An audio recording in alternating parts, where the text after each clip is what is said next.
Buenas noches, que Dios les bendiga, en este caso a todas. Espero que hayan tenido un buen día hoy y nosotros vamos a entrar a lo que vinimos, que es a la palabra de Dios. Si usted está notando, el tema hoy se llama el Evangelio y la fe que salva. El Evangelio y la fe que salva.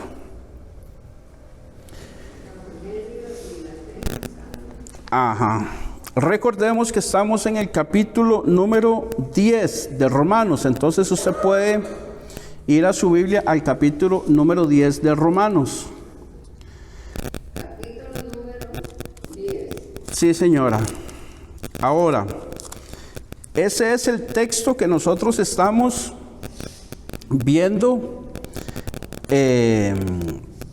como tema central, ¿verdad? Romanos. Entonces, tenga una señal, una hojita o la tirita esta que trae la Biblia, ahí donde está Romanos 10, y si yo le digo en algún momento, vamos a la Biblia, a Hechos, a Corintios, a Éxodo, a Mateo, a Amós, a Habacuc, o no sé, alguno, ponen la señal esa porque vamos a regresar otra vez, siempre vamos a estar regresando a Romanos para que no se le pierda, ¿de acuerdo? Bien, para entrar en el tema, recordemos que la semana pasada habíamos quedado de que hay un solo nombre en el que nosotros podemos ser salvos, ¿verdad? Habíamos leído el pasaje de Joel 2:32 que dice, y todo aquel que invocar el nombre de Jehová será salvo. Dice, el que invocar el nombre de ¿quién? De Jehová. Pero Romanos 10:13 dice, porque todo aquel que invocar el nombre del Señor será salvo. Entonces, aquí cuando se refiere Romanos al Señor, se refiere a Jesucristo.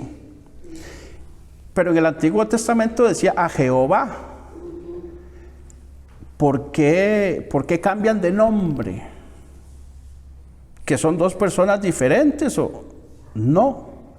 Lo que es el mismo Dios, solamente que en el Antiguo Testamento estaba revelado solamente el Padre y en el Nuevo Testamento se nos revela a nosotros el Hijo, que el Hijo es Dios. Que en el mismo Jehová del Antiguo Testamento es el mismo Jesucristo del Nuevo Testamento. Por lo tanto, la palabra no solamente se cumple, sino que también reitera, remarca y machaca de que Jesucristo es Dios y no hay otro nombre. Y habíamos leído solamente como referencia Hechos 4:12.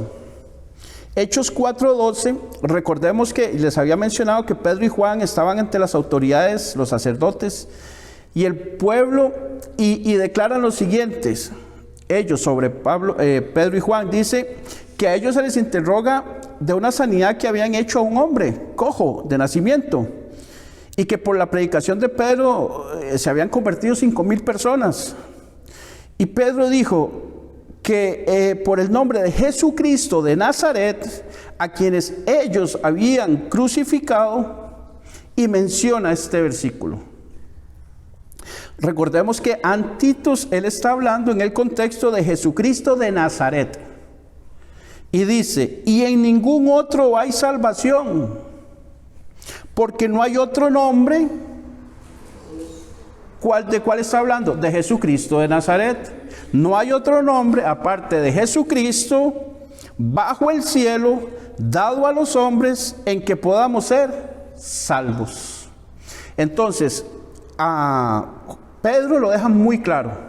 Jesucristo en Juan 14:6 dice, yo soy el camino, yo soy la verdad y yo soy la vida.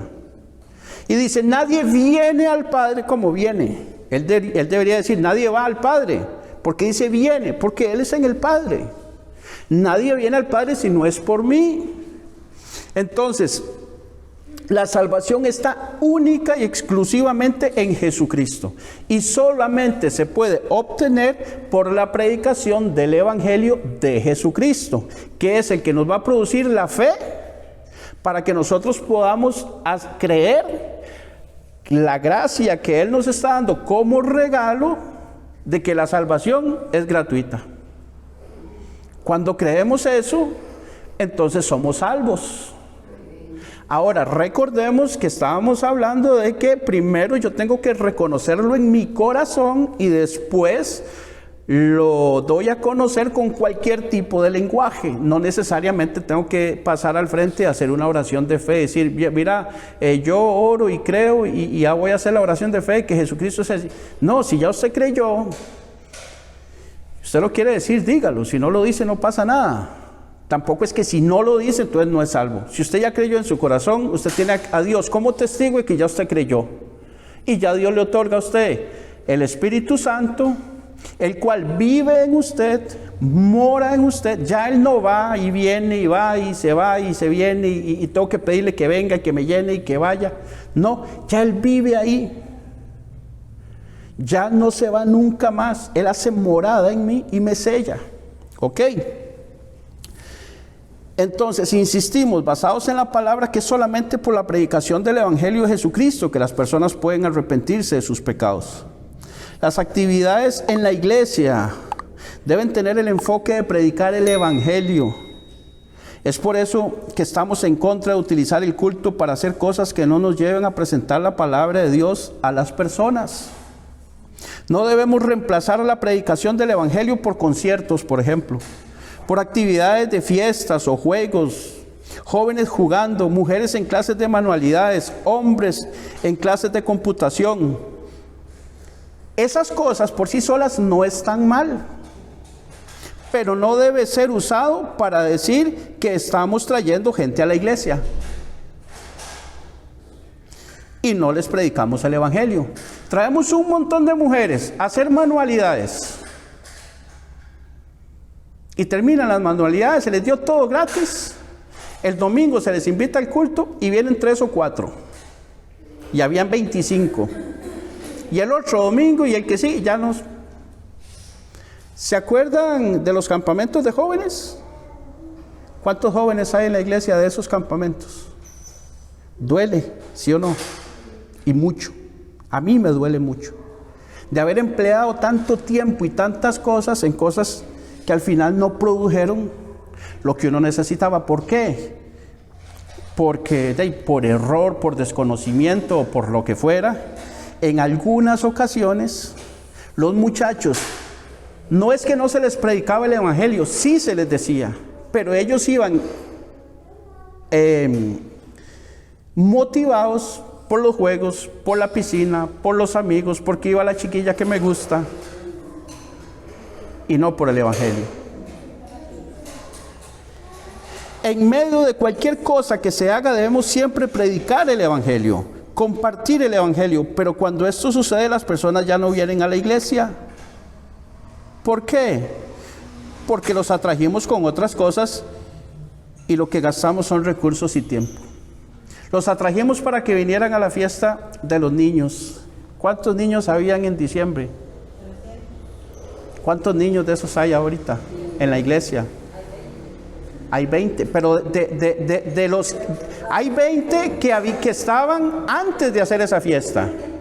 Nuevos, después de eso, no sé si hay o no hay.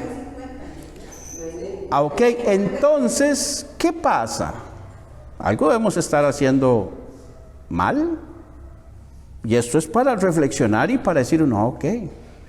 Pero los que están, los que vienen, cuando se les predica, cuando se les señala el pecado, cuando se le dice usted tiene que arrepentirse, eso está mal, usted no puede tolerar eso en su casa, usted a su hijo tiene que esto, tiene que enseñarlo, tiene que decirle, usted tiene que leer la Biblia, ore con frecuencia, lea la Biblia con frecuencia, ponga como prioridad a Dios, déjese de esas cosas, haga las cosas en orden. Y los que se quedan, cuando se quedan, están bien firmes, bien firmes. ¿Por qué? Porque se les predicó la verdad. Y están ¿por qué están firmes? Porque están cimentados sobre la roca que es Cristo. No sobre una actividad, no sobre un plato de comida, no sobre una hamburguesa, no sobre un paseo a la playa, no sobre una actividad de jóvenes en la piscina, no porque la chiquilla que me gusta, sino porque Cristo es el centro de las situaciones que nosotros predicamos. Desde el principio, los que se acercan deben de ser por el Evangelio. Porque si se acercan por el Evangelio, no hay nada que los aleje. ¿Por qué? Porque lo que se les va a predicar es el Evangelio. Pero si se acercan por otras cosas, cuando esas otras cosas ya no están, se van. ¿Sí o no? Ahora, dice el verso 14 de Romanos capítulo 10. Romanos 10, verso 14. Habíamos quedado en el número 13. ¿Verdad? Leemos el 13 para entrar en contexto. Dice, porque todo aquel que invocar el nombre del Señor será salvo. Entonces Pablo pregunta, ¿cómo pues invocarán a aquel en el cual no han creído? Hace la pregunta, ¿cómo pueden invocar en alguien en quien no creen? Y después hace otra pregunta, ¿y cómo van a oír sin haber quien les predique? No, perdón, antes de esa hay otra pregunta. Y dice, ¿y cómo creerán en aquel de quien no han oído? Primero, no han creído. Segundo, no han oído. Y después dice, ¿y cómo oirán sin haber quien les predique? Entonces, tiene que haber gente que predique para que oigan, para que puedan creer. Acá hace tres preguntas importantísimas. La forma y la manera en que las personas pueden creer es a través de la predicación del Evangelio. No sé cuántas veces ya lo he dicho. Algunos pueden pensar que yo estoy en contra de las fiestas de cumpleaños, por ejemplo, de los conciertos, las celebraciones del Día del Padre, o del Día de la Madre, la Navidad o del Día del Niño. No, yo no estoy en contra de nada de eso, yo lo celebro todas. Pero yo todo eso lo hago fuera del tiempo de iglesia, de culto, de celebración,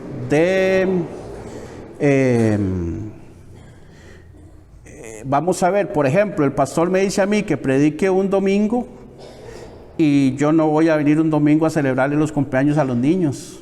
Yo voy a predicar la palabra. Si a los niños se les va a celebrar un cumpleaños, una fiesta, bueno, hagámoslo en un horario que no sea la hora y media o las 2 horas del culto. ¿Por qué? Porque nosotros no podemos reemplazar eso, jamás. ¿Por qué? Porque no es mediante ese activismo que traeremos a las personas inconversas a Jesucristo. A esas personas inconversas las podemos atraer, pero no a Jesucristo. Sino y únicamente es a través de la predicación y la predicación del Evangelio de Jesucristo. Tampoco es predicar cualquier cosa. Tampoco es enseñar cualquier cosa, sino el Evangelio de Jesucristo. Porque algunos predican, venga Cristo, y se le acaban todos sus problemas. Venga Cristo y pide tu milagro. Venga Cristo para que mejoren tus finanzas. ¿No han visto la cantidad de iglesias que se llaman ahora Casa de Milagros, el Taller de los Milagros, Tierra de Milagros, Fiesta de Milagros? Todo es de milagros, milagros. Así se llaman las iglesias, ¿sí o no? Muchas. Y cuando usted ve los carteles de que viene alguien, milagros, milagros, milagros, milagros, etcétera, y un montón de etcéteras. Ese no es el verdadero evangelio. Y muchas personas van a Cristo para conseguir esas cosas, desenfocadas totalmente, y piensan que eso es el cristianismo. Pero en la primera dificultad que tengan, abandonan todo. Yo sé que usted ha visto gente así. ¿Por qué? Porque nunca abandonaron sus pecados. Pensaron que todo era solo bueno, y luego llega uno y les quiere hablar de Cristo y tienen cerrado el corazón y el entendimiento pensando que ya estuvieron en el cristianismo y que no les funcionó. No, nunca estuvieron en el cristianismo, lo que les predicaron no fue a Cristo. Entonces no me diga que usted estuvo en el cristianismo. Usted estuvo en un activismo, en un lugar que se decía llamar iglesia, enfocado en un montón de cosas, pero usted a Cristo no lo conoce. Y se cierran, y cuesta que quieran escuchar de nuevo. Cuesta mucho. ¿Por qué? Porque no, ya yo estuve, ya yo sé. Y creen que eso es. Entonces no quieren escuchar para que uno les diga la verdad. por la irresponsabilidad de algunos que no predican el verdadero evangelio, lamentablemente, y hay muchos muy famosos que tienen iglesias muy grandes, pero a eso les va a llegar su hora. ¿Alguno de ustedes se convirtió en una fiesta del Día de la Madre, acá en el templo?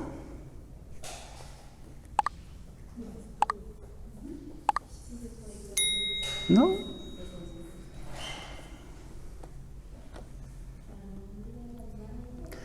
¿Por qué? Porque no es viniendo a una fiesta el Día de la Madre que somos salvos, que entra la fe, o que la fe viene por el oír la palabra de Dios. La fe no, Pablo no dice, así que la fe viene por celebrar la fiesta del Día de la Madre. No. Nadie se convirtió en nada que no haya sido por la predicación del evangelio. Ahora yo pregunto, cuando usted se convirtió, ¿qué le predicaron? ¿Qué le llevó a usted a arrepentirse de sus pecados? Cuando le predicaron, ¿qué? El evangelio. ¿Por qué? Porque el evangelio le dice, usted está mal, ha sido religiosa toda la vida. Esto no es así. Debe de arrepentirse de sus pecados, debe de reconocer que es pecadora, debe de reconocer que necesita de un Salvador. Y ese es Jesucristo. Ah, qué diferente. Verso 15. La primera parte dice, ¿y cómo predicarán si no fueren enviados? Otra pregunta. Para predicar deben de ser enviados. Sabemos que el pastor tiene el llamado de Dios y los que predicamos debemos ser enviados por la iglesia. Yo no me puedo subir aquí a predicar si el pastor no me envía, jamás, nunca. Yo no puedo ir a ningún lugar a decir que soy predicador de esta iglesia si no tengo el respaldo del pastor. Oigan lo que dice Hechos 13 del 1 al 3. Hechos 13 del 1 al 3. Dice, Bernabé y Saulo comenzaron su primer viaje misionero. Había entonces en la iglesia que estaba en Antioquía profetas y maestros. ¿Qué había? Profetas y maestros. Bernabé, Simón el que se llamaba Níger, Lucio de Cirene, Manaén el que se había criado junto con Herodes el tetrarca y Saulo. Esos estaban ahí reunidos. Verso 2. ¿Qué estaban haciendo? ¿Celebrando una fiesta del Día del Padre? No, dice, ministrando estos al Señor. ¿Y qué más? Y ayunando. Entonces, ¿qué pasó? Dijo el Espíritu, apartadme a Bernabé y a Saulo para la obra a que los he llamado. Verso 3, entonces, habiendo ayunado y orado, les impusieron las manos y los despidieron. ¿Quién los envió? La iglesia que estaba en Antioquía. Por orden y mandato del Espíritu Santo de Dios. ¿Cómo supieron esos otros hombres que Pablo y Bernabé tenían que ser enviados? Porque el Espíritu Santo les revela a como nos revela a nosotros. A como el pastor dice, mira, yo veo que usted tiene una facilidad para X, Y o Z cosa y su ministerio puede ser este, y lo enfoca y vaya ahí, por eso le empuja, le insta, le motiva para que usted se meta a trabajar en ese ministerio porque sabe que usted tiene capacidades especiales para eso. Pero no, es que no, yo no. Y fueron enviados por la iglesia. Entonces, nosotros no podemos ser llaneros solitarios. Segunda de Corintios 5:20 dice, así que somos embajadores en nombre de Cristo, como si Dios rogase por medio de nosotros, os rogamos en nombre de Cristo, reconciliados con Dios. La palabra embajador en griego es presbeuo. Y significa representante, también significa predicador, significa anciano, una persona madura con experiencia. No es un anciano en edad, es una persona madura con experiencia. Y una persona puede alcanzar madurez con experiencia a los 35 años. Mientras que una persona de 70 puede ser un gran inmaduro en las cosas de Dios. ¿Por qué? Porque tal vez ni se ha convertido. Hay gente que tiene 25 años en la iglesia y no sabe ¿Cuántos libros tiene el Antiguo Testamento? ¿No sabe cuántos tiene el Nuevo? Un día haciendo una prueba, el pastor dice: hermanos, quiero que vayamos por favor a Ezequías 13:9. Y varias personas ahí buscando Ezequías 13:9. Y Ezequías no existe, no hay ningún libro que se llame Ezequías. Hay un rey que se llama Ezequías, pero no hay un libro que se llame Ezequías. Y algunas personas, entonces ya nos dimos cuenta que estaba haciendo una prueba. Cuando levantamos la mano hizo así. Ah, ok. Pero algunos no se dieron cuenta. Y entre esos había gente ya que tenía mucho rato de ir a la iglesia. De ir. Vamos a ver. De manera que un embajador debe ser una persona enviada con credenciales. Vamos a suponer que a su casa llega una persona para decirle que anda haciendo una encuesta del INEC, el Instituto Nacional de Estadística y Censos. Y le dice que andan haciendo un censo para conocer cuántos electrodomésticos hay en su casa y el consumo eléctrico y la capacidad que tienen las personas y todo lo demás. Y la persona llega vestida así como ando yo. No llega con ningún carnet, no llega con ningún chaleco que diga INEC, no llega con ninguna insignia, no llega con ninguna gafete o algo que lo identifique. Y le dice: mira, es que necesito entrar a su casa para ver que de verdad haya refrigeradora y haya microondas y lavado. ¿Usted lo dejaría entrar? No, ¿verdad? ¿Por qué? Sí, porque ese tipo, ¿a usted quién lo manda? O sea, ¿quién es usted? ¿De dónde viene? Ahora, si viene una persona con el chaleco de INEC, viene con la tablita esa que vienen, que trae unas calcomanías del INEC, traen un credencial que dice INEC, que traen la foto de la persona, traen el nombre de la persona, ¿verdad? Y le dice que están haciendo usted probablemente sin que se lo pida, le dice: pase, con mucho, siéntese y llenamos la encuesta. ¿Por qué? Puede ser la misma persona, pero sin insignias, sin credenciales, no las recibimos.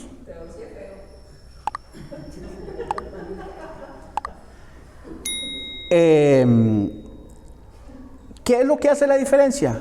Los credenciales. ¿Sí o no? Entonces, ¿cuáles son las credenciales de nosotros? Jesucristo, el Espíritu Santo. Entonces, nosotros tenemos que ser enviados por la iglesia, representantes de él, a predicar el evangelio. Entonces, cuando nosotros vamos aquí a Ticoblog, los que hemos salido, buenas, mira, venimos de parte del Templo Bíblico Torre Fuerte.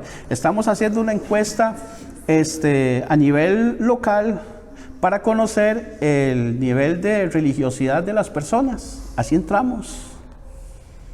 Queremos saber si usted va a alguna iglesia, si esto, lo otro, y para entrar en conversación. Después de un rato, la persona ya tuvimos un poquito de conversación, ya nos abrió la puerta, ya nos escuchó, ya no se fue corriendo, ¿verdad? Y entonces en un momento dado le hacemos una pregunta. Como por ejemplo: ¿usted es salva? Si usted muriera hoy, ¿va al cielo o va al infierno? Ay, no sé. Usted sabe que la Biblia, eso nadie lo sabe, solo Dios. No, la Biblia lo dice. Y muy claro. Usted sabe que usted puede ser salva hoy por medio del evangelio, y ya empezamos a predicarle. Pero decimos que venimos de parte del templo bíblico. ¿Por qué? Porque si esa persona se convierte, dice: sí, quiero, la traemos a este lugar para discipularla, para enseñarle. Porque vamos a ver, nosotros vamos a San José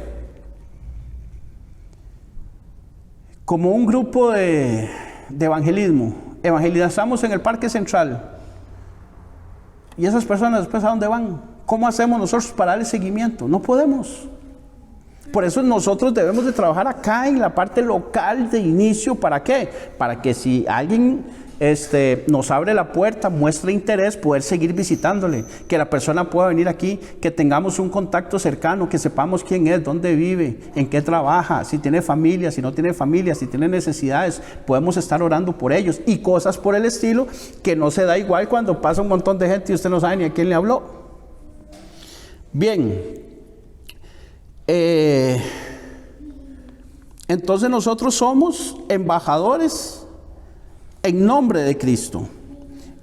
¿Para qué? Para que las personas se reconcilien con Dios. Yo no soy embajador de Cristo para ir a pedirle plata a la gente. No, es para que se reconcilien con Dios. Es para eso, única y exclusivamente. Nadie se nombra solo. Ese mismo pasaje, 2 Corintios 5:20, en la versión Palabra de Dios para Todos, dice: así que hemos sido enviados para hablar en el nombre de Cristo. Es como si Dios estuviera llamando a la gente a través de nosotros. Hablamos por Cristo cuando les rogamos a ustedes que se reconcilien con Dios. Bueno, una persona que anda por ahí sin respaldo de la iglesia, sin ser enviado por la iglesia y anda predicando, por lo general anda haciendo mal las cosas. Predica de una manera que no lleva a la gente a reconocer su pecado, ni llevarlos al arrepentimiento, el nuevo nacimiento, ni la santidad, y no los lleva o envía a ninguna congregación para ser discipulados, decíamos, ya que ni el mismo predicador tiene una iglesia que los respalde probablemente. ¿Ha visto esos que se paran en las paradas de buses? Se van a ir al infierno todos ustedes si no aceptan a Cristo. Y la gente no sabe por qué se van a ir al infierno y por qué tienen que aceptar a Cristo. Y entonces, ¿qué es lo que pasa? No los quieren oír. ¿Y usted quién es para mandarme a mí al infierno? Usted es santo, usted... No, yo no soy santo, pero... entonces, ni él sabe que es santo. A mí me dicen, y yo le respondí a la gente, sí, yo soy santo. Y santo como Jesús. ¿Cómo? En la Biblia está. Él nos hizo santos como Él. Ahora, hay otra santidad que yo tengo que buscar. Pero ya, a los ojos de Dios, yo soy santo. Ya me apartó. Ya me hizo su hijo. Otros se autonombran apóstoles y profetas, que está muy de moda hoy, ¿cierto? Pero deben de ser enviados por la iglesia, decíamos. Ahora, ¿significa eso que yo no puedo entonces evangelizar a mi compañero de trabajo si el pastor no me manda? No, no estoy diciendo eso. Obviamente usted individualmente, claro que puede hacerlo. Y hágalo. Más bien no es que puede, debe hacerlo. Yo le insto a que lo haga, le motivo. Es más, le reto a que lo haga. Pues no puedo obligarle, le ruego que lo haga. ¿Por qué? Porque nosotros tenemos que hablar en nombre de Cristo. Pero nosotros no podemos andar por ahí hablando y diciendo y no tener un respaldo de una iglesia, de un pastor, de una congregación, de que lo que decimos es con conocimiento. ¿Por qué? Porque conocemos la Biblia. El mismo versículo 15 de Romanos capítulo 10, ahora la segunda parte. La primera parte hacía una pregunta, dice: ¿y cómo predicarán si no fueren enviados? Y dice la segunda parte: como está escrito. ¿Qué es lo que está escrito? Cuán hermosos son los pies de los que anuncian la paz, los que anuncian las buenas nuevas. Y dice el verso 16: mas no todos obedecieron al evangelio. Pues Isaías dice: Señor, ¿quién ha creído a nuestro anuncio? Los pies de los que predican son hermosos de acuerdo a esta palabra, pero no todos creyeron. Muchas personas han oído el evangelio, pero no todos han creído. Acá en Ticoblog hemos salido varias veces a predicar el evangelio. En la iglesia se predica todos los domingos y entre semana, pero no todos han creído. Para muestra, ¿cuántos vinieron al culto del domingo? ¿Cuántos hay acá hoy? ¿Cuántos de los cientos que han sido evangelizados, cuántos han creído? ¿Muchos o pocos? Pocos. Sí han creído, pero pocos. Verso 17, Romanos 10, un verso muy famoso. Así que la fe viene por el oír, y el oír por la palabra de Dios. ¿Cómo se llama el tema de hoy? El evangelio y la fe que salva. El evangelio y la fe que salva van de la mano, van unidos. Porque no podemos conseguir fe que salva si no es a través del evangelio. Y no podemos oír el evangelio si el Señor no envía a alguien que nos predique que el Evangelio de Jesucristo. Porque ¿cómo conoce usted a Dios? Alguien llegó a hablarle, ¿sí o no? De modo que la fe para salvación se produce por escuchar, entender y obedecer el Evangelio de Jesucristo. No solo es oírlo, muchos oyen, pero no entienden. Muchos oyen y entienden, pero no obedecen. Hay que oírlo, entenderlo y obedecerlo. No hay otra manera. Y aquí el cristianismo es muy claro, es excluyente. Si cree, entra. Si no cree, no entra. No hay términos medios. Ay, es que hay que ser inclusivo y a esto. No. Cree, sí, entra. No cree, no entra. Pero mira, es que no. Yo no puedo ponerme a jugar lo que juega el mundo. Jesucristo me dice, cree, sí, viene. No cree, no, chao. ¿Así? ¿Por qué? Porque ya lo clarito del Evangelio, lo clarito del mensaje, el mensaje ya se les dio. ¿Qué le voy a decir más? Ya no hay nada más que decirles. Si no creen el Evangelio, ¿qué les voy a decir?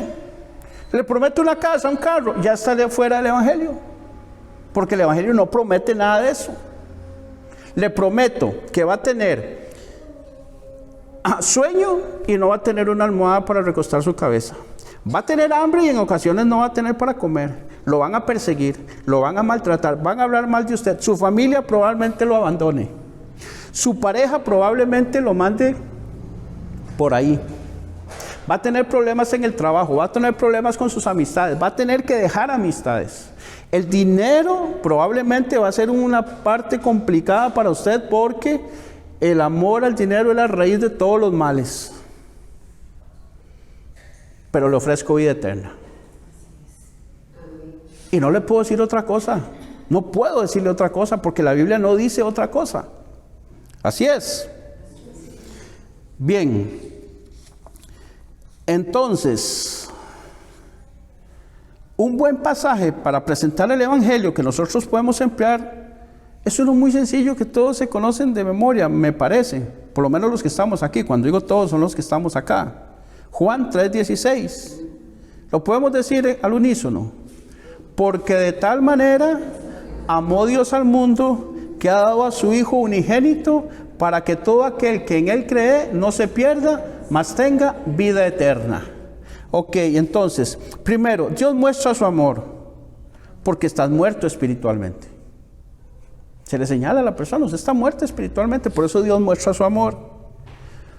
¿Por qué está muerta espiritualmente? Por tus pecados. Mientes, has robado algo, has blasfemado, has adulterado, has fornicado, has codiciado. De acuerdo a la ley, eres culpable y la paga del pecado es muerte.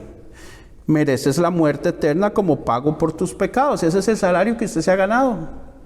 Ese es el aguinaldo que le viene ahora el otro mes. Puedes reconocer la condición en la que estás. Bien, si dice sí, para eso Dios dio a su Hijo único para morir en la cruz y pagar con la sangre de Él por tus pecados, porque la sangre de Cristo es la única forma de pago que Dios acepta para declararnos inocentes y quitarnos los pecados que son los que nos separan de Dios. De modo que si crees que la sangre de Cristo y su sacrificio es suficiente para perdonarte tus pecados, eres salvo de la condenación eterna del infierno que tienes. Ahorita está condenado por los pecados, pero si cree, eres liberado de eso. Y como regalo por creer en Dios, Dios le va a dar a usted la vida eterna. Después de darles el mensaje, ese mensaje producirá la fe que la persona necesita para creer. Y esa es la única manera, y no hay otra manera ni otro mensaje. No hay, porque no hay. Entendemos ahora por qué hay tantas iglesias llenas de gente con comezón de oír, que les declaren bendición, que los toquen para recibir milagros, hacerse ricos, tener dones y llamados de apóstol y con embajadores fraudulentos sin respaldo de Dios. Son personas no nacidas de nuevo y esas son las que predican y no son nacidos de nuevo. Ellos no son nacidos de nuevo, entonces ¿cómo van a hacer que otra persona nazca de nuevo si ellos mismos no son hijos de Dios? Esos son los que van a decir, Señor, Señor, en tu nombre hicimos. Yo no los conozco. Tampoco los que están ahí en esas iglesias. Son los que cuando viene la primera dificultad salen huyendo y no vuelven, nunca fueron iglesia. Salen desmotivados y uno se los topa con una frecuencia bárbara. Yo me topo gente que cuando les hablo, no, yo ya estuve en una iglesia, eso ya para mí. Hoy me pasó con un muchacho. Hoy me pasó, y se llamaba Willy, por cierto, Will. No se me olvida, pues se llama igual que yo, Will. No me dio chance de hablarle un poquito más, pero le pude hablar un poquito. Y me dice, wow, sí, tienes razón. Le hablé la diferencia entre el cristianismo y la religión. Y lo dejé pensando.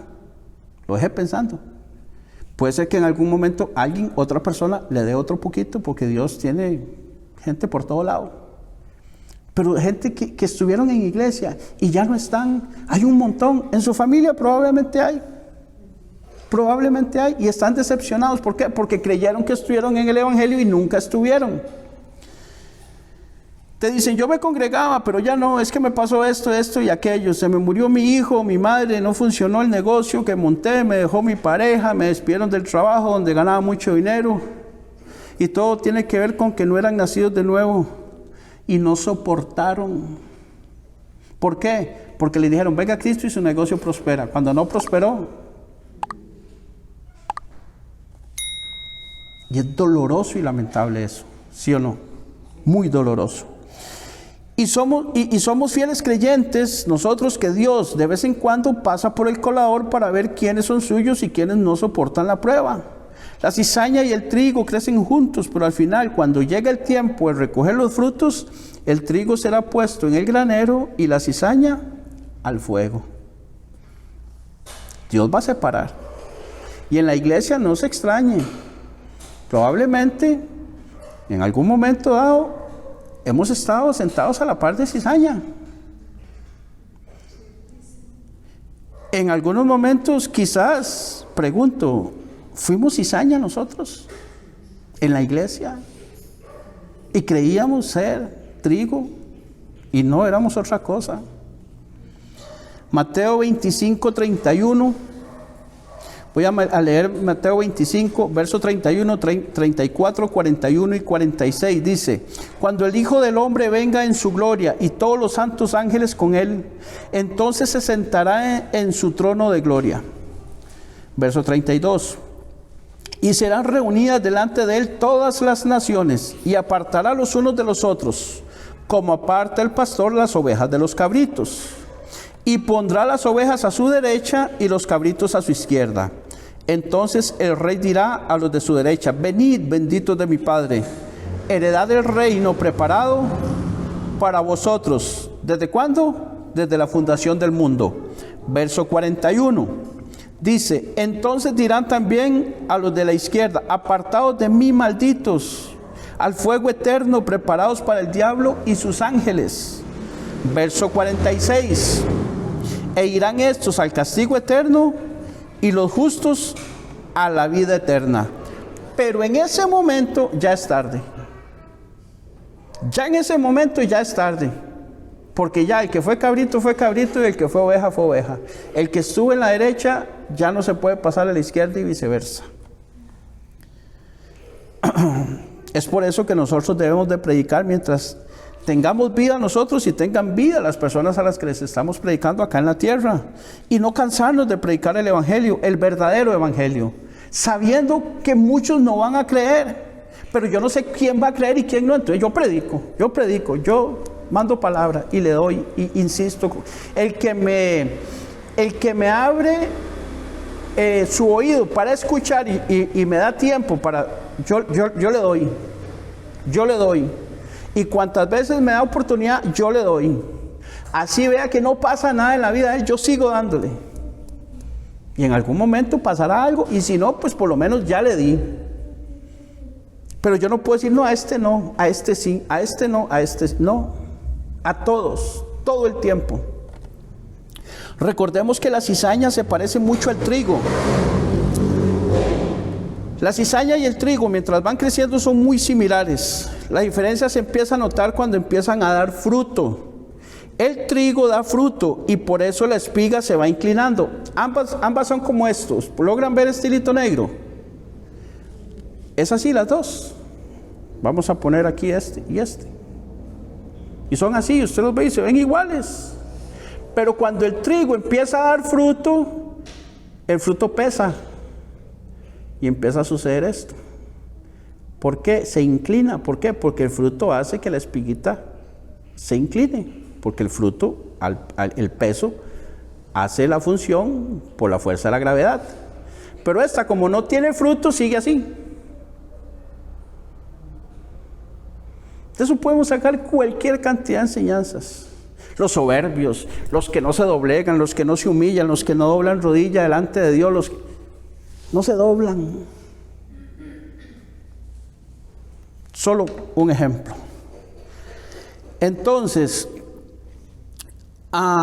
por el peso del fruto se va reconociendo el trigo como una señal de postrarse ante Dios, inclinarse.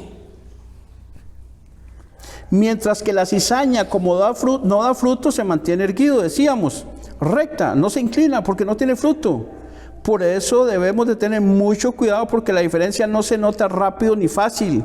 Y es allí donde muchos, sin discernimiento, porque no tienen al Espíritu, se van en todas, diríamos, se equivocan, meten las de andar, meten los escarpines, diría alguien, para no sonar muy grosero, ¿verdad?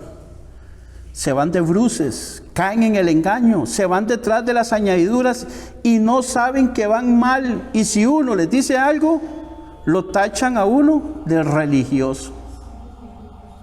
Por esa razón es importantísimo estarse examinando uno mismo.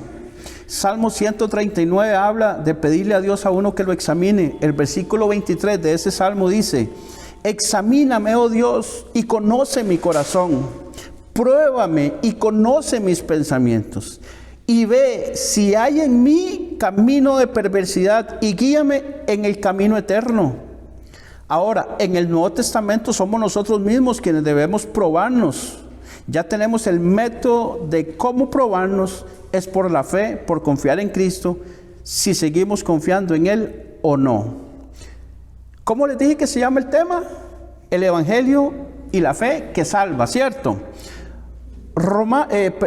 Segunda de Corintios 13:5, en la versión Nueva Traducción Viviente, dice así ese versículo: examínense para saber si su fe es genuina. ¿Cómo se llamaba la prédica del domingo? La fe original. Y la sabiduría original y la sabiduría falsa, ¿se acuerdan? Genuino es sinónimo de original. ¿Por qué dice examinen para saber si su fe es genuina? Porque puede tener una fe falsa. ¿Y qué dice? Examínense. O sea, yo tengo que autoexaminarme, yo tengo que hacerme un autoexamen. Dice, pruébense a sí mismos. Sin duda saben que Jesucristo está en ustedes. De no ser así, ustedes han reprobado el examen de la fe genuina. Dice ese versículo en esa versión, me llama mucho la atención. Ese mismo versículo en la traducción lenguaje actual dice: pónganse a pensar en su manera de vivir y vean si de verdad siguen confiando en Cristo. Confiando en Cristo es que tenemos fe en Él. Hagan la prueba y si la pasan es porque Él vive en ustedes. Si no la pasan, no vive. No hay otra. Pero si no confían en Cristo de verdad, es porque Él no está en ustedes. Entonces, mi fe de verdad en esta situación difícil que tengo, que estoy pasando en este momento, esta situación en la que yo soy incapaz porque no tengo la posibilidad de poder hacer algo para arreglarla humanamente. Confío en Dios. De verdad. Tengo paz en mi corazón y ya oré, Señor, tú sabes esta situación que tengo, tú sabes lo que me duele, tú sabes lo que yo me despierto en la mañana pensando, en la madrugada. Pero confío en que tú tienes control de todas las cosas, y entre todas esas cosas está mi situación. Así es que, gracias Dios, y me vuelvo a acostar y me vuelvo a dormir. Confío en usted, y de verdad confía y se acuesta y se duerme. No es que confíe en Dios y sale a ver qué hace. Pues, entonces, ¿dónde está la confianza? No, ¿verdad? Si no pasa la prueba de confiar en Cristo en todas circunstancias, porque Él no está en ustedes. Dice, y si el Espíritu de Dios no está en ustedes, entonces ustedes no son de Dios. Romanos 8:9, ya lo habíamos visto en otra oportunidad, dice, mas vosotros no vivís según la carne, sino según el Espíritu. Si es que el Espíritu de Dios mora en vosotros. Y la última parte dice, y si alguno no tiene el Espíritu de Cristo, no es de Él. Entonces nosotros somos guiados por el Espíritu Santo, y el Espíritu Santo, en medio de esta situación difícil y complicada que yo estoy pasando, estoy seguro que Dios me va a ayudar. Estoy seguro que Dios tiene el control. Estoy seguro que Dios lo está permitiendo con algún propósito. Estoy seguro que Dios está probando tanto mi fe, mi confianza en Él, como la confianza de la otra persona. Por ejemplo, en el caso de que me pidan el divorcio, por ejemplo, y ya yo me pongo a pensar, ay Dios, y mis hijos, y mi esposa, y esto, y lo otro, y cómo van a crecer ellos sin mí, y qué voy a hacer yo sin ellos, y qué voy a hacer yo sin ella. Y mi confianza en Dios. No, es que me quiero divorciar. Oremos. Oremos. Es que le vamos a quitar la casa porque debe al banco X. Ay, Padre, tú conoces lo que la necesito. Y tengo 3 cuotas atrasadas, es cierto, y la van a rematar, pero yo confío en que usted va a hacer algo conmigo. Yo no he dejado de trabajar, no he dejado de esforzarme, no he dejado de hacer todo lo que está en mis posibilidades, y no lo he logrado. No lo he logrado porque el dinero ya no me alcanza, el salario ya no me alcanza, a mi esposa ya no trabaja. Entonces ya esa ayuda que yo tenía de ella ya no entra. Recortaron personal y ya tengo 3 años de que no me suben el sueldo. Y usted sabe, Dios, si tu voluntad es que pierda esa casa, pues la pierdo, me hago a un lado. Tu palabra dice que tú me vas a dar a mí comida, casa y vestido, y confío. Teniendo sustento y abrigo, estad contentos con eso, dice Pablo. Y resulta que Dios permite esa prueba y le rematan la casa y lo pone a vivir en un tiempo ahí mal. Y pasa la prueba. ¿Y cómo terminó Job? Tenía no sé cuántas camellos, vacas, ovejas o no sé qué tenía, y todo era el doble, todo era el doble, todo era el doble. Y empieza diciendo que las hijas de Job eran las más hermosas en toda la tierra. Así empieza diciendo. Y dice que después le dio unas hijas más hermosas que las primeras. ¡Wow! ¿Cómo eran? Las primeras eran las más hermosas de toda la tierra, no había nadie. Y después le dio otras más hermosas. Es cuando pasó la prueba. Ahora, si nosotros no pasamos la prueba y nos morimos en la prueba, es ganancia. ¿Por qué? Porque vamos ya a vivir con Él. Ya, descansé, gloria a Dios, Padre eterno, te alabo y te bendigo y te doy gracias.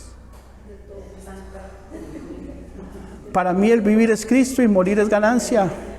Pero no es un versículo que nosotros lo tenemos que tener grabado en la memoria para repetirlo. Es creerlo. Que si de verdad me muero, me muero. No hay problema. Nada más permítame Dios, hacer el testamento y dejar las cosas claritas para que mi esposa no ande corriendo después con abogados y cosas por el estilo, que se dejan un poco de plata por no hacer las cosas a tiempo. Seguimos. La persona que es nacida de nuevo no tiene ninguna duda. Si tiene dudas, tiene que devolverse y oír el Evangelio, porque lo que oíste no fue el Evangelio, fue otra cosa. Verso 18 de Romanos capítulo 10, avanzamos. Verso 18 dice: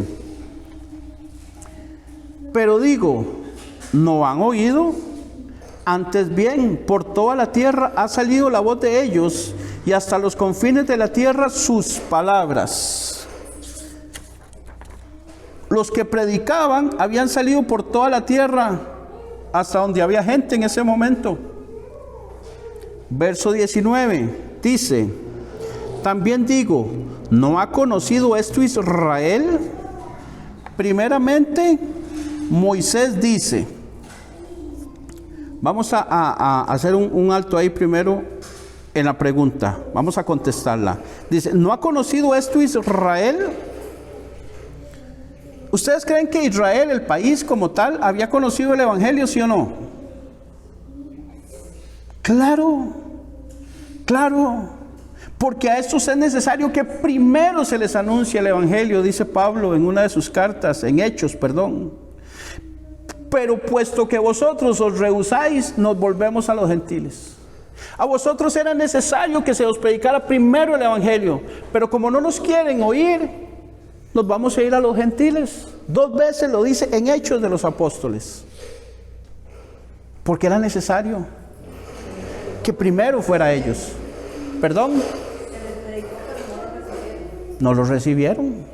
Pero de que lo saben, lo saben. Ahora, obviamente Israel ya había oído en la Torá, hace muchas referencias acerca del Mesías. También los profetas lo anunciaron.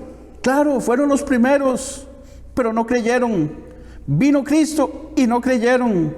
La mayoría como nación, como país entero, porque hubo algunos que sí creyeron. Vimos antes que ellos creían pocos. Yo creo que la semana pasada o antepasada dije que creían como a cuentagotas. Bueno, hubo 2 eventos en donde Pedro predicó y en un momento se convirtieron 3,000 y en el otro 5,000. Pero la nación era más de 1 millón o 2 millones, entonces eran poquitos, 5,000 eran pocos en realidad. Algunos datos para que escuchen. En el judaísmo, que es la religión de Israel, hay entre 14 y 18 millones de personas que sí han oído acerca de Jesús, pero no aceptan a Jesús como Mesías. Voy a leerles algunos datos, ponga atención. Si usted va a Israel en este momento y pregunta por Jesús de Nazaret, ellos le van a decir, sí, el profeta. Los que son educados, y los que no le van a decir, sí, el falso Mesías. Así lo tienen. Tanto así que la fecha de hoy, bueno, yo tenía esta fecha el día que hice esto. Yo lo tenía que el 13 de julio del 2023, en nuestro calendario, para los judíos es el 24 de Tamuz del 5783. ¿Por qué la diferencia? Porque el calendario judío no tiene los conteos de años después de Cristo, porque para ellos Cristo no es nadie. En el Islam, que la religión es el islamismo, en el judaísmo hay entre 14 y 18 millones, 14 y 18. En el Islam hay 1.900 millones. Esa gente también ha oído acerca de Jesús. En el Corán, que es el libro de ellos, dice, y leo textualmente, dice, en el Islam Jesús, en árabe, bueno, ahí está cómo se escribe Jesús, ¿verdad? en árabe romanizado, o sea, con el nombre que le dio Roma o el nombre que se le dio en griego, se dice Isa. Isa. O Isa o Isa. Se considera como uno de los mensajeros de Dios. Uno de los mensajeros, o sea, no es el único. Y el Mesías enviado para guiar al pueblo de Israel con una nueva escritura, el Evangelio. Según el Islam, se debe creer en Jesús, así como en todos los otros mensajeros de Alá. Alá es Dios, en árabe. Como requisito para ser musulmán. Hay que creer en todos, no solo en Jesús. El Corán menciona a Jesús 25 veces, más a menudo. Menciona 25 veces a Jesús, más a menudo por su nombre que al mismo Mahoma, que es el Dios de ellos.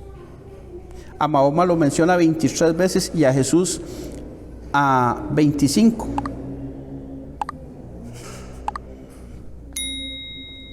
Se afirma que Jesús nació de María, dicen en el Islam, como resultado de una concepción virginal.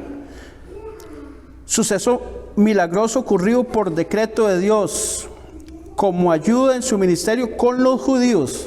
A Jesús se le concedió el don de hacer milagros, como sanar a los ciegos, resucitar a los muertos, etc. Más por favor divino que por su propio poder. De modo que ahí ya no lo ven como Dios. De acuerdo con la opinión popular y las tradiciones musulmanas, Jesús no fue crucificado, sino que ascendió a los cielos. Esta ascensión se entiende como corpórea estando vivo, como se llevó Dios a Elías, en otras palabras. El Islam rechaza la visión cristiana que Jesús sea la encarnación, no la reencarnación, la encarnación de Dios o el Hijo de Dios, así como que fuera crucificado, que resucitara, a que expiara los pecados de la humanidad. El Corán establece que Jesús nunca reclamó ninguno de esos supuestos y que, llegado el juicio final, Jesús negará haber defendido en algún momento una naturaleza divina y Dios le absorberá. El Corán enfatiza que Jesús fue un mortal que, como todos los otros profetas, había sido elegido por Dios para extender su palabra. Pero sí lo conocen. En el hinduismo hay 1.200 millones de personas que profesan esa religión. Y ellos dicen, en el hinduismo dicen, Jesús es una figura muy respetada en el hinduismo. Le dijo a la BBC de Londres, a la BBC Mundo, el vocero en España de la Sociedad Internacional para la Conciencia del Krishna, Juan Carlos Ramchandani, cuyo nombre hindú es Krishnu Kripu Dasa. De acuerdo con el sacerdote de la tradición Vaishnava, en una de las escrituras sagradas del hinduismo, el Bhavishya Purana, que data de hace 3.000 años aproximadamente, se anunció el nacimiento de Jesús con el nombre de Isha, con S-H-A, Isha. Esta escritura predice que va a llegar un enviado de Dios que llamamos Avatar. En sánscrito significa aquel que desciende, es decir, que desciende del mundo espiritual al mundo material con un mensaje divino de amor y de paz. De acuerdo a Ramchandani, muchas de las enseñanzas del cristianismo tienen influencia en la tradición hindú, como por ejemplo el amor al prójimo, servirle al semejante, actuar sin violencia.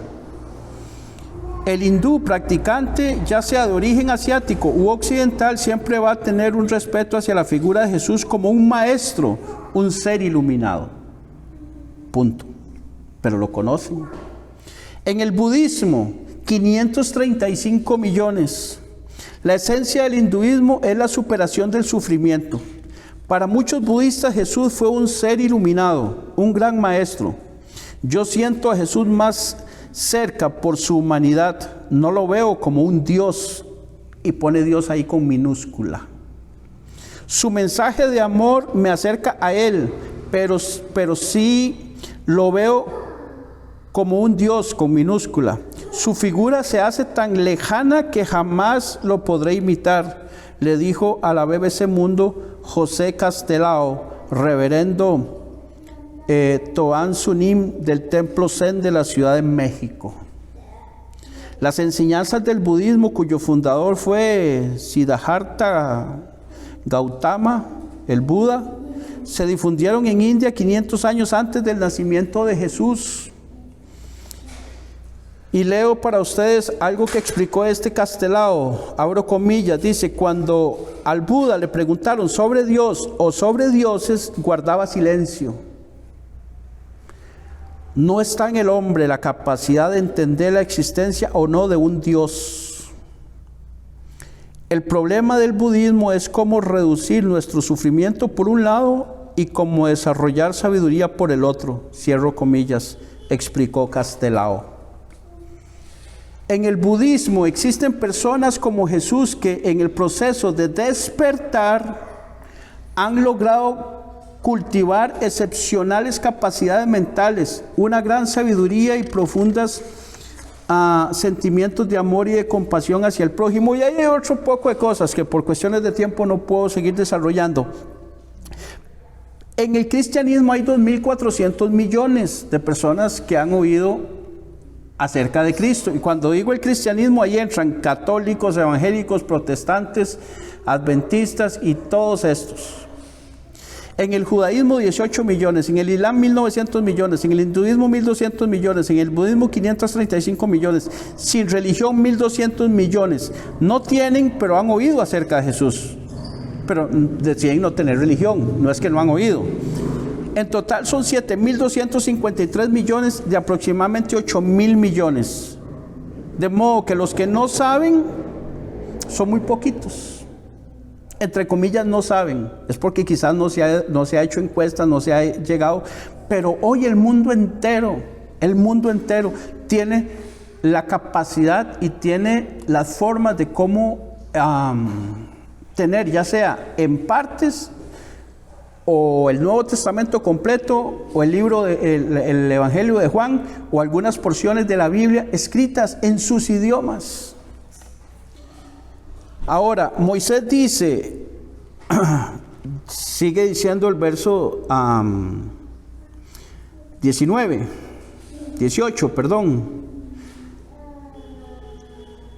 19, dice, también digo, ¿no ha oído esto Israel? Bueno, ya vimos que sí lo ha oído. Primeramente Moisés dice, yo os provocaré a celos con un pueblo que no es pueblo, con pueblo insensato os provocaré a ira.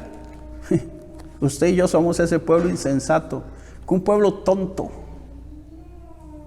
Y así somos nosotros. No sabíamos nada. Y nos regaló la salvación. Deuteronomio 32:21 está donde Jesús le dice, Dios les dice a ellos, dice, ellos me movieron a celos con lo que no es Dios. Me provocaron a ira con sus ídolos. ¿Qué vimos la semana pasada? Que no habían quitado los lugares altos, Salieron de Egipto y hicieron un becerro de oro. Seguían idolatrando. Y dice Dios, me provocaron a ira con sus ídolos. Yo también los moveré a celos con un pueblo que no es pueblo. Los provocaré a ira con una nación insensata. Ya lo decía en la Torá de Deuteronomio. 1 Corintios 1:27 dice, sino que lo necio del mundo, o sea nosotros, escogió Dios para avergonzar a los sabios, y lo débil, nosotros, escogió Dios para avergonzar a lo fuerte. Lo que no sirve escogió Dios, así que no nos jactemos, porque nosotros éramos insensatos, necios y débiles. Ahora el verso 20 de Romanos capítulo 10 dice, e Isaías dice resueltamente, fui hallado de los que no me buscaban, me manifesté a los que no preguntaban por mí. Acá queda claro que nosotros los gentiles no andábamos buscando absolutamente nada que tuviera que ver con Dios. Fui hallado de los que no me buscaban. Eso es como que entre alguien ahorita y le diga, mira, ¿cuántas personas hay aquí? 3, 6, 8, 9. 9, sí. Mira, está bien, sí me alcanza. Mira, voy a regalarles 1 millón de colones a cada uno. Tome. Y usted ahorita está pensando en 1 millón de colones. Ahorita, mientras yo estoy predicando, usted está pensando en ojalá me gane, ojalá yo tenga 1 millón de... No, ¿verdad? Nadie está pensando en eso. Y entra un hombre y hace eso, nos está dando algo que nosotros ni sabíamos. Bueno, del Evangelio nosotros no sabíamos nada. De Dios no sabíamos nada. Y Él nos halló a nosotros.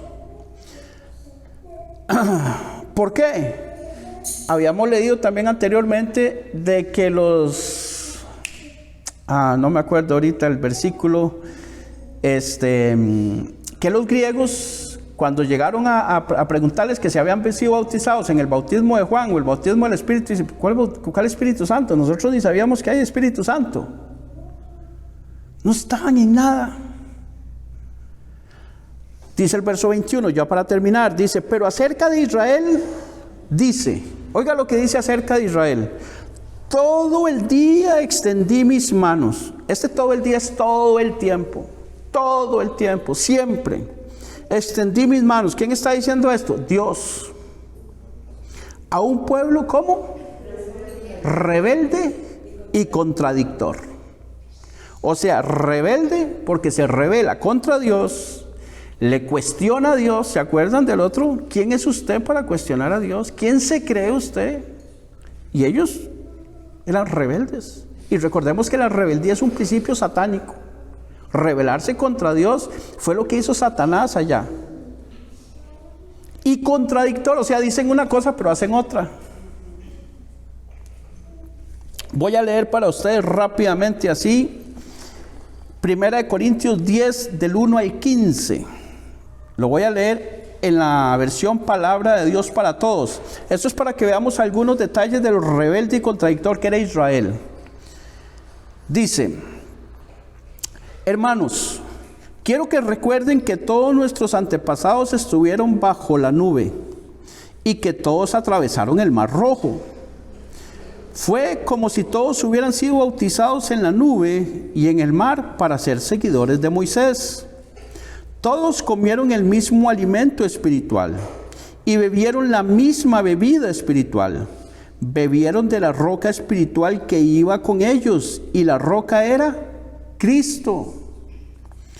Pero Dios no estaba contento con muchos de ellos. Por eso sus cuerpos quedaron tendidos en el desierto, por el desierto. Todo esto sucedió para servirnos de ejemplo, para que no deseemos lo malo como ellos.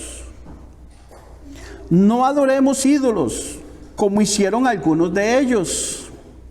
Así está escrito: todos se reunieron a comer y a beber, y luego empezaron a parrandear. Verso 8. No cometamos inmoralidades sexuales, como hicieron muchos de ellos. En un solo día murieron 23,000 de ellos por culpa de esa inmoralidad. No pongamos a prueba a Cristo, como lo hicieron algunos de ellos, quienes murieron víctimas de las serpientes. No nos quejemos como se quejaron algunos, y por eso el ángel de la muerte los mató. Todo eso sucedió para servirnos de ejemplo, y fue escrito como advertencia para nosotros que vivimos en los últimos tiempos. Verso 12. Así que el que se sienta muy seguro y firme, cuídese de no caer. Ustedes solo han tenido las mismas tentaciones que todos los demás, pero Dios es fiel y no va a dejar que sean tentados más allá de lo que puedan soportar. Así que sepan que cuando sean tentados van a poder soportar, porque Dios les dará una salida. Verso 14. Por eso, estimados hermanos, ni se les ocurra adorar ídolos.